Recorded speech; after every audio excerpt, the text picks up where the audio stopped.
prompt that asks users if they know anyone flirting with a violent ideology, also warning others that they may have been exposed to extremist content. All right, because they don't want you to think for yourself. They don't want you to have an opinion.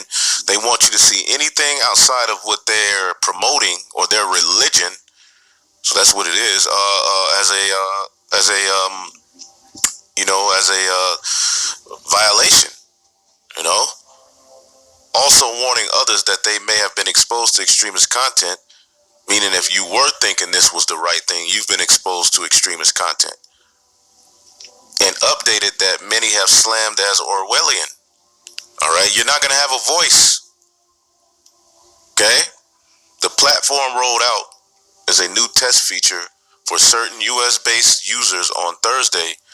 All right, part of its broader effort to combat extremism, according to Facebook, because really what's happening is the truth is out there.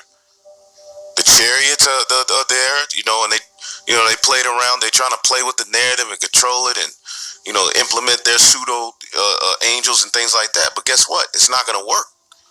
The truth is out there, man. Okay, we have an ear to hear at this point, and we're preaching, and the remnant is waking up. Even if you cut us off, the root has been planted. Okay?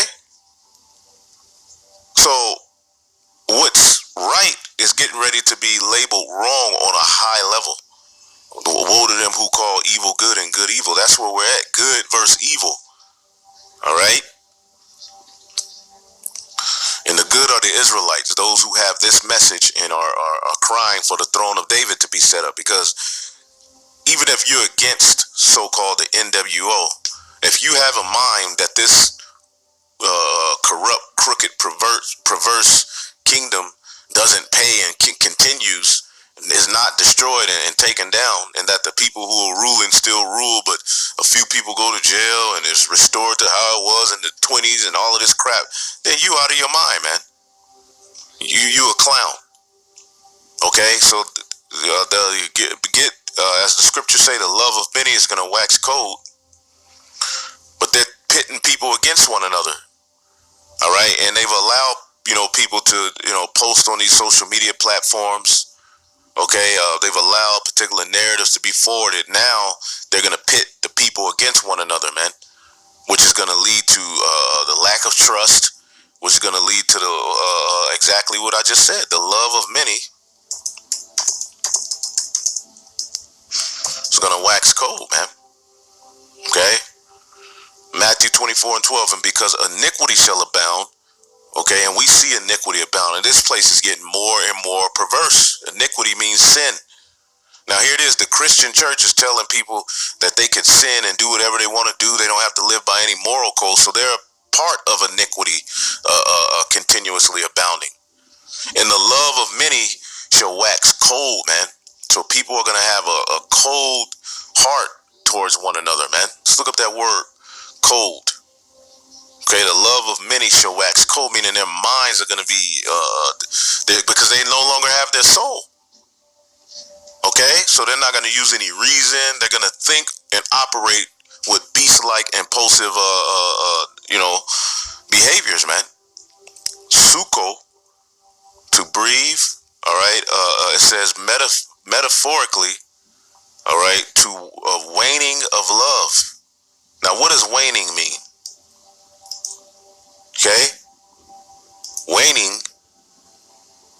So people are getting ready to get cold-blooded, childish, petty, scared. Okay, and they're gonna look at you and say you're holding up progress. Your mindset and your belief in what you're doing is holding us up from getting to the paradise on the left-hand side through this salvation they're offering. It says of the moon, because you have the waxing and the waning moon. It says smaller part, so that it appears to decrease in size. All right, to decrease, to become weaker. Okay, it decreases in size.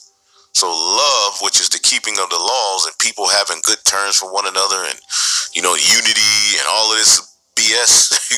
But really, the keeping of the commandments is waxing cold. All right, not that the people keep the commandments anyway, But love is the keeping of the commandment. And people already don't do that. So the little so-called love they had is going to wax cold, man. Okay? And this is where we are, man.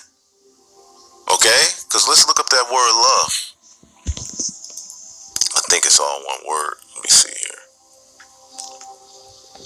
The love of many, agape,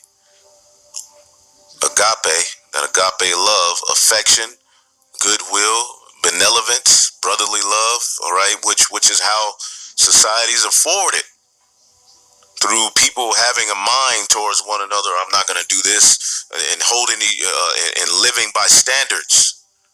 That has been absolutely decimated in Babylon the Great. There are no standards. There are no morals. People will do whatever they can, all right, to get a victory or win for themselves. They don't have no faith.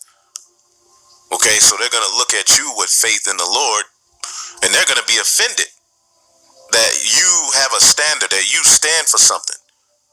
Okay, and they're going to be reporting you, man. So it's just something to watch out for through the Spirit. But yeah, yeah, man. You know, it's only so much you can say about these things, but you see where it's going. Okay, and as you can see, this new thing. Okay, Delta Sigma Theta, Code Delta. All right, this new thing, you know, it's already spreading. It's already, I mean, because ultimately it's this: Esau went too far to look back. He can't look back. He can't turn from that whole Crown Royale narrative. He has to continue going. All right, but through the Spirit and power of Yahweh Shem Yahushua, he's moving so sloppy that eventually he's going to ensnare himself. All right, and that's what we're waiting on through the Spirit and power of Yahweh Shem Yahushua. So on to the next. Hopefully I'll edify. Shalom.